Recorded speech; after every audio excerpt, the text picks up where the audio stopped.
I'm known as the voice of Dominican boxing, so I interview everybody, but I mostly focus on the Dominicans. Oh, okay. What do you make of the recent rise of Dominican boxing and how fascinating and great? You know, Dominican. There have been many great Dominican fighters in the past, and you know, there was a little lull period, just like Puerto Rico had a little lull, has had a little lull period. For other than Amanda Serrano and a few other people, sometimes it happens, right? Sometimes it's just. But I think it's great, and they've produced so many great fighters. I've kind of a little glitch in the road for Alberto Puello after this last, you know, incident with the PEDs. But there's no reason to think he can't rise up and come back from that. But there are so many good Dominican fighters, and we've done a lot of them on Showtime. And it seems like Bob Santos manages or trains every single person in the sport of boxing these days. All of a sudden, I've known Bob for years. All of a sudden, he has every fighter, every Dominican fighter. Yeah, there's not a card I put on. I don't see Bob in the corner. I saw him at the fights this week, and it was funny. I said, "Of course you're here," right? But and it goes beyond the Dominicans even. But yeah, the Dominican fighters are doing a really good job. You know, I was one of the people that said when Garcia was going to fight, who did he? Colbert. Pardon? Colbert. Yeah. My broadcast mates didn't understand the idea that Garcia could win that fight. Of course, he was a big underdog. For whatever reason, they just didn't feel. And I said to them, I said, you know, and not that I'm this great prognosticator, but I said, you know, Hector Garcia hasn't had a chance to fight a big fighter, but I said, look at this video. He has a shot in this fight, you know. And sure enough, he did. And then he won a title. They ultimately lost to Davis. I think that was a bridge too far for him because it was the wrong weight.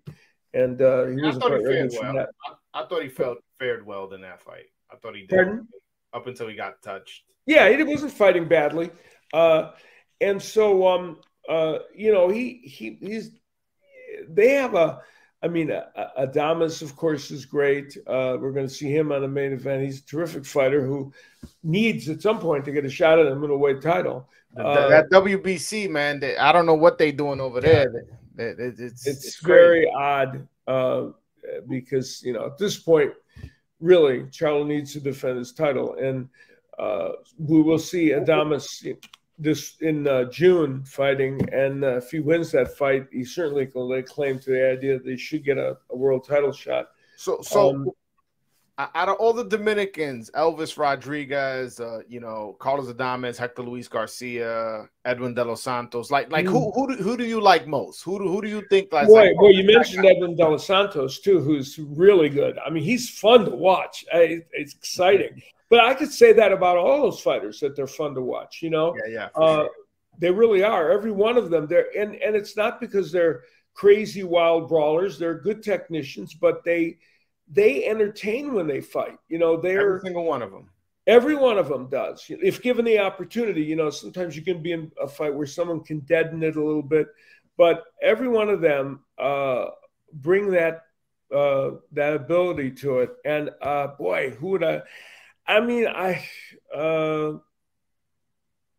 like all of them, really. You know, Adames is an interesting one because I get the feeling that even when he gets in against the upper echelon guys as he's headed toward, I think he's going to create a firefight in every fight, no matter what. And that part's fascinating, of course. You hope it, you know, from his standpoint, he has to hope it doesn't spell any kind of doom. But he's pretty amazing. He's interesting to me because he just damn the torpedoes full speed ahead, right? And he wants to create a knockout and create but they're all good. I love them all. I love Dos Santos. I like Alberto Puello. Now, I'm going to just put in a disclaimer. I thought he lost to Akhmedov. I would have given that decision after looking back at the fight to Akhmedov by a very narrow margin. However, he fought great in that fight. So yeah, I was at that fight. Oh, go ahead.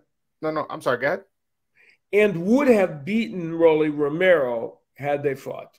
For sure, for sure. Yeah. I thought that was a 50-50 fight that could have gone either way. 7-5. Yeah, you can make a case for that. Yeah. Yeah. The scorecards were atrocious, but I think that added to the distaste. The 117, 111 cards were ridiculous, and that when you see that, the problem is it taints it a little bit. Yeah, and as far as his PED test, I believe he has a hearing where he explains why this was in the system. So right. I'm hesitant to criticize him until after, The thing they're saying is that he and his wife wanted to have a child, and that drug, they're saying the issue with them having a child was from his end. So he took that drug, and they ended up having their child. I think the problem with that is then you should have filled out the form correctly and explained why you were taking it, because it is a drug that is used for men to enhance their performance in boxing. So I think they handled it very poorly, if that truly is the reason, and it might be. Some of that falls on the people around him as well. I agree.